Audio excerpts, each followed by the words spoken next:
नमस्कार, आप देख रहे हो वाडला एक्सप्रेस। मैं हूं दीपक बौद्ध। आपको बता दें कि मध्य प्रदेश में जिस प्रकार से बहुजन समाज पार्टी चुनावी मैदान में उतर रही है, हालांकि बसपा ने इस समय कुछ ही टिकटों पर अपनी दावेदारी ठोक कर उनको मैदान में उतार दिया है। एक जो मुरैना है, जो कि उत्तर प्रदेश के नज़दीक है, जहाँ की बहुजन समाज पार्टी यहाँ पर इस विधानसभा चुनाव में 2 सीटों पर बड़ी ही कशमकश लड़ाई रही है। साथ ही लोकसभा की अगर बात करें तो 3 लाख वोट लेकर बहुजन समाज पार्टी यहाँ पर आई है। उससे पहले भी बहुजन समाज पार्टी के कई लोकसभा प्रत्याशी सेकंड नंबर पर, कभी थर्ड नंबर पर रहे हैं। तो बसपा एक मजबूत क्षेत्र माना जाता है। अब क्या कुछ रहने वाला है 2024 के चुनाव में, तो लोकसभा चुनाव से पहले एक बड़ी कवरेज के साथ हम आपके बीच में आएंगे। लेकिन उससे पहले हमारे साथ बहुजन समाज पार्टी के जिला प्रभारी जितेंद्र बौद्ध जुड़े हैं। बात कर लेते हैं क्या कुछ लड़ाइयाँ लड़ेंगे 2024 के चुनाव में, कौन सा प्रत्याशी सटीक रहेगा और किसको लेकर आ रहे हैं। तो जितेंद्र जी, आपका स्वागत है। पहले बहुत बहुत धन्यवाद। क्या कहेंगे 2024 के चुनाव को लेकर? अभी भारतीय जनता पार्टी ने अपना प्रत्याशी घोषित कर दिया है, बहुजन समाज पार्टी का प्रत्याशी आखिर इतना लेट क्यों हो रहा है? बहुजन समाज पार्टी एक रणनीति के तहत चुनाव लड़ रही है 2024 का। कांग्रेस पार्टी भी काफ़ी सोच समझ के टिकट करेगी, तो हमारा संगठन भी ऊपर विचार कर रहा है। कांग्रेस पार्टी का जैसे ही टिकट होगा हम भी अपने प्रत्याशी की घोषणा कर देंगे। संगठन लगा हुआ है उसमें कसमकस में, और हम लोग काफ़ी अच्छे से बहुत मजबूती के साथ इस लोकसभा का चुनाव लड़ेंगे। बताया जा रहा है कि कहीं भाजपा कांग्रेस से जो आने वाला कोई प्रत्याशी रूठा हुआ है, उसी को इस बार बहुजन समाज पार्टी मैदान में उतारने वाली है। क्या ऐसा हो सकता है? देखिए, बहुजन समाज पार्टी ने हमेशा कई लोगों को इस पार्टी में नेता बनाया है। जो लोग कभी नेता बन नहीं सकते थे, ऐसे लोगों को पहचान बहुजन समाज पार्टी ने दी है। अगर संगठन और सभी लोग अगर किसी ऐसे व्यक्ति के नाम पर सहमत होते हैं, तो संगठन के लिए अगर वो अच्छा साबित हो सकता है, तो हम लोग कोशिश करेंगे। अभी हाल ही की अगर बात करें तो तमाम घटनाएं यहाँ मुरैना ज़िले में घट रही हैं। उन घटनाओं को लेकर अगर बात करें कि सवर्ण प्रत्याशी को यहाँ पर अगर टिकट दे दिया जाए, तो कहूँ बहुजन समाज पार्टी को कहीं ना कहीं उससे लॉस भी हो सकता है। देखिए, इस तरह की जो बातें हैं, अब राजनीति ही अगर कर रहे हैं तो उसमें सवर्ण और अवर्णों का कोई मतलब नहीं है। हम जिस पार्टी में हमारा जो भी कैंडिडेट होगा, अब इस तरह की बातें तो कांग्रेस के लोग फैलाते हैं कि भाई जनरल के को वोट दे दोगे तो ये हो जाएगा वो हो जाएगा, जबकि वही लोग उन लोगों का बहुत अच्छे से सपोर्ट भी करते हैं। तो हमारी पार्टी में जो व्यक्ति टिकट लेकर के आ जाएगा, वो न सवर्ण न अवर्ण, वो बहुजन समाज पार्टी का एक कार्यकर्ता होगा, और उसी हैसियत से हम लोग उसको चुनाव मैदान में चुनाव लड़ाएंगे। क्या कुछ मुद्दे रहेंगे यहाँ लोकसभा चुनाव 2024 में, खासकर चंबल अंचल में बड़े स्तर पर भ्रष्टाचार और तमाम जो पुलिस का मामला है, उस पर तमाम लोग राजनीति करते हैं। बसपा की एक अलग राजनीति यहाँ तय करती है, तो इस बार किन मुद्दों को लेकर उतरने वाले हैं? इस समय केंद्र में और स्टेट में भारतीय जनता पार्टी की सरकार है, और भारतीय जनता पार्टी के जो लोग हैं वो पूरी तरह से प्रशासनिक क्षेत्र में अधिकारियों पर दबाव बना करके जो है काम कराते हैं। और इसीलिए आज हम लोग देखते हैं कहीं भी देश में पूरे में दलित उत्पीड़न के बहुत सारे केसेस निकल करके आते हैं। अभी हाल ही में एक मुरैना में घटना घटी है, अम्बा में, और ऐसी घटनाएं मैं समझता हूँ हर रोज़ घटती हैं। लेकिन प्रशासनिक लोग चूँकि सवर्ण लोगों का सपोर्ट करते हैं, उसी आधार पर भारतीय जनता पार्टी भी उनका सपोर्ट करती है। इसलिए दलितों पर अन्याय अत्याचार निरंतर जो है बड़े स्तर पर हो रहे हैं, और ये जब तक मैं समझता हूँ दलितों की खुद की जब तक चुनी हुई सरकार प्रदेश के अंदर नहीं आएगी, तब तक उसमें कुछ बेहतर हम लोग नहीं कर सकते। क्या लोकसभा चुनाव में यहाँ पर राष्ट्रीय जो कोऑर्डिनेटर हैं आकाश आनंद, बहन मायावती, क्या इस बार यहाँ पर कुछ अपना रैली वगैरह यहाँ पर करेंगे? हाँ भाई, हर बार लोकसभा के चुनाव में कैंपेनिंग में आदरणीय बहन जी मुरैना में आती रही हैं, और इस बार भी लोकसभा का इलेक्शन होगा तो निश्चित ही बहन जी की एक बड़ी सभा इस चंबल क्षेत्र में रहेगी, और जगह जगह आकाश आनंद जी भी कैंपेनिंग के लिए आएंगे, और बहुजन समाज का युवा भी बड़े स्तर पर जोश और खरोच के साथ जो है चुनाव लड़ेगा।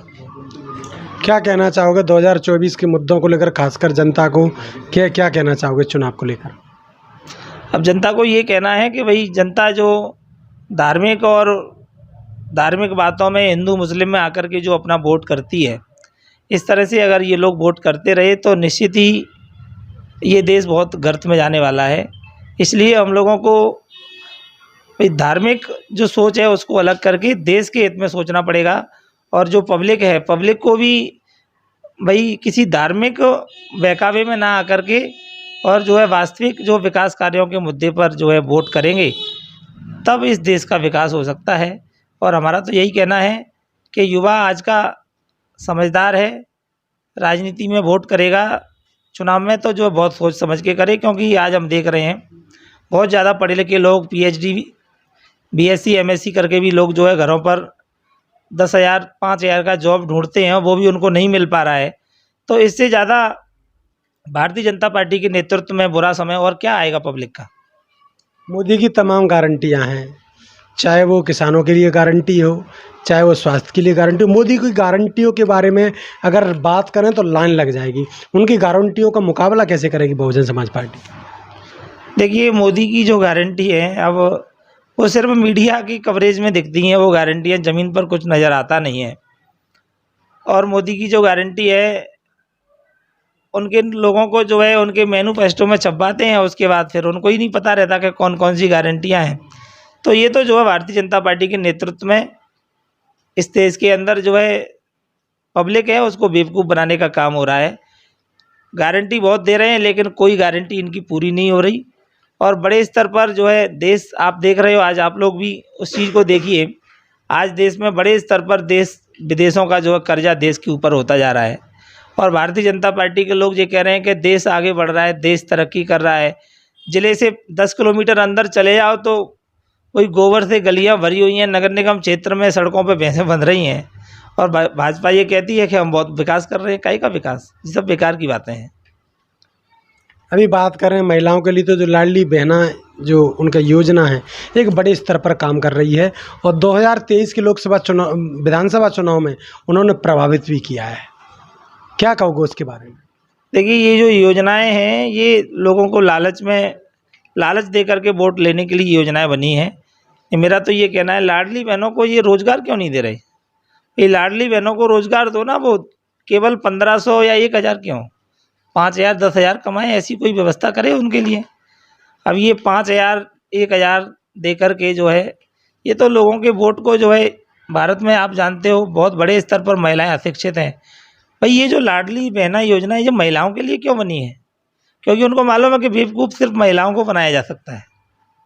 ये पुरुष तो समझदार है, घर से बाहर निकलता है, राजनीति करता है, लेकिन महिलाएं ये खाते में पैसे आते रहेंगे तो ये जो है कमल के फूल पर बटन दबाती रहेंगी। इस तरह से जो महिलाओं को बेवकूफ़ बना करके, और महिलाओं को भी, मेरा इस देश की महिलाओं से भी ये कहना है कि आपका जो वोट है, जिसको आप 1,000 रुपये महीने में दे रही हैं, ये कोई मामूली वोट नहीं है। इसके लिए महापुरुषों ने बहुत संघर्ष किया है। और ये वोट आपको, जो महिलाओं की मानसिक गुलामी है, मानसिक गुलामी से निकलने के लिए इस वोट का प्रयोग करना चाहिए। उस कैंडिडेट को चुनो जो महिलाओं के हित में, महिलाओं की बात करता हो, उसको वोट देना चाहिए। वोट की कोई कीमत नहीं होती। ये लोग 1,000 रुपये दे करके वोट की कीमत आंकना चाह रहे हैं। तो मेरा महिलाओं से भी ये निवेदन है, आपका जो वोट है इसकी कोई कीमत नहीं लगा सकता, बट आप इनको, इस वोट का जो प्रयोग है, इसको अपना महिला सशक्तिकरण में जो है उपयोग करो, और महिलाओं के लिए जो आवाज़ उठाए ऐसे व्यक्ति को अपना वोट दें। और इसका बहुत बड़ा उदाहरण है आदरणीय बहन जी, बड़े स्तर पर बहन जी जो है महिलाओं के हित में बोलती हैं। तो 2024 के चुनाव से पहले हम लेकर आ रहे हैं आपके बीच में एक बड़ी कवरेज। क्षेत्र में किसकी गारंटी और किसकी वारंटी, कौन क्या लेकर आएगा 2024 के चुनाव में, तो हम बात करेंगे घर घर चल के, युवाओं से, महिलाओं से और बुजुर्गों से। क्या 2024 के चुनाव में जनता बदलाव चाहती है? तो बने रहिए वाडला एक्सप्रेस के साथ। यूट्यूब पर, फेसबुक पर और इंस्टाग्राम पर हमारे साथ जुड़िए। देखते रहिए वाडला एक्सप्रेस। मैं हूं दीपक। बहुत बहुत धन्यवाद।